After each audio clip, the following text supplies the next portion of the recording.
today I'm gonna doing I'm gonna be doing a book review today. Today it's gonna be about The Basketball Diaries by Jim Krolog. Carol Krolog? I don't know how to say it. This book was very interesting.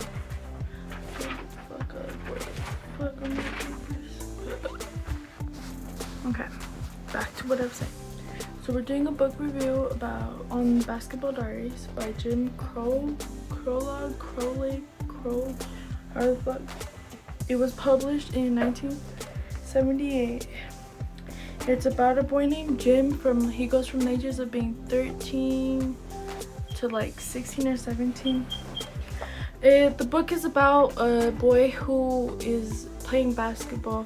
All of a sudden he starts getting into drugs, and that's when it starts becoming his main priority. He starts doing drugs whenever he's going to do it. Then after he's not able to conceive the money to do drugs, he starts prostituting himself out to everyone for him able to get his drugs and feed his drug addiction. It's placed in New York. He goes up and down the streets of New York trying to find and does like all his drug and his adventures and all that. The way the book is written, it's written in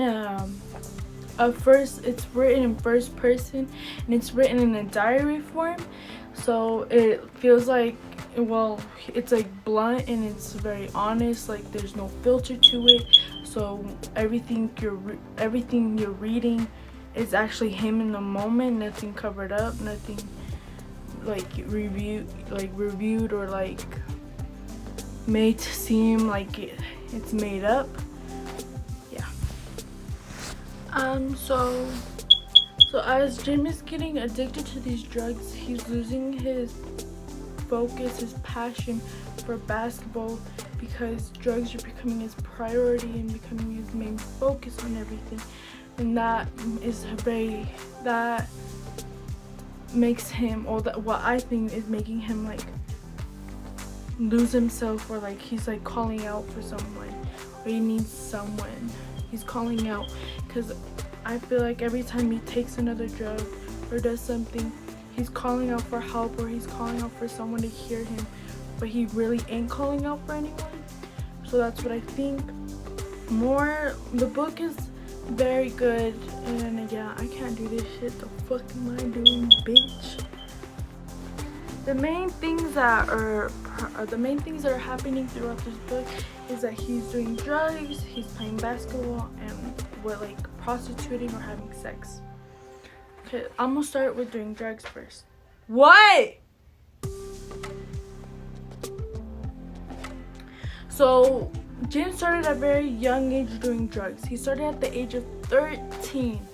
At the age of 13, when he did drugs, he started doing heroin first because he thought it was a less addicting drug than doing grass, aka marijuana.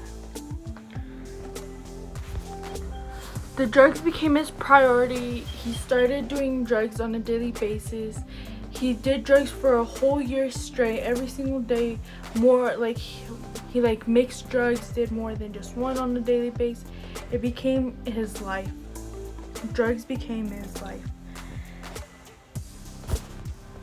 What I really think is that, or what I'm getting from the book, is that he has done every drug out there. He doesn't really say it, but I'm guessing since he went from this to that, since he did heroin, did marijuana, then he did LSD, he's done very much a variety of drugs. So then after drugs, he started prostituting himself. He couldn't afford, or he didn't have money to afford the drugs, so he started prostituting himself out to get money. As he was prostituting himself out to get those drugs, prostituting himself to get the drugs, He was out there doing whatever he wanted, whatever other men, older men, wanted him to do just for that money. As he was prostituting himself, he was going, I'm not gonna say too much because I don't want to spoil, but he almost had intercourse with a drag queen, and that's like a big no-no for him because he doesn't like that. But I don't know why he doesn't. It's a big no-no for him if he's doing it to prostitute himself.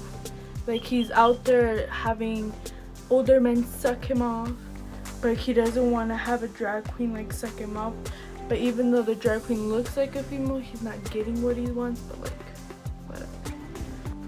As Jim is prostituting himself, he finds himself a sugar daddy, like for a little bit throughout. Well, not really much, but like he was getting a sugar daddy, getting himself a sugar daddy. Well, it's just like really quick and easy. The sugar daddy is like, he just wants him to go to like basketball games, or no, not basketball games, baseball games, and just sit there with him. He does. The old man doesn't want to be lonely, so he just wants him to have company with him. Just company with him. Okay. So baseball is his main priority, his main accomplishment, and like his main thing that he wants to do. Basketball is what he loves, what he's very passionate about. Basketball is what he's very passionate about. He was really good. He got a scholarship to a private like church school to do his school things and all that. He was very good about it. When he was doing basketball before that, he got molested by his coach, and that was really traumatizing. Even though that it was traumatizing for him, he kept doing basketball with his coach, even though it was very awkward and uncomfortable, because he knew at some point he was going to get molested again. I would really recommend this book to anyone out there who really likes like a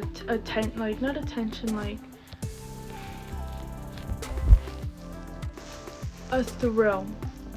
If you like reading about autobiographies, this is a really good book because it's really personal, it's very blunt, it talks about a team. Most teens can relate to. It's something we all do, or some of us try to experience. It's something you can try to relate, or just see what's going on, or like see what could happen if you like do too much drugs. This could help you and me. I don't know. I also think I think it's a very good book because it shows us how drugs are and how it affects, because it shows that he went out of his way to go get more drugs and did more of this. He tried to do all this just for drugs, and he lost his passion for basketball, and how drugs became everything to him. It's a very good book. It's very interesting. It's always grabbing your attention. There's always something different, there's always something new, but it's very like, oh, I don't want to know that. And it's like as if you're like a parent reading, your child's diary. So it's kind of like a little weird just reading someone's diary, but it's a very good book. I really recommend it. That's all for today. Thank you for coming to watch this awkward video with me, but please like, share, do whatever you want. I don't give a fuck, but just give me that money. So please share, please show everyone this video, get me that money, help this girl get money. Thank you for coming. I'll never see you again.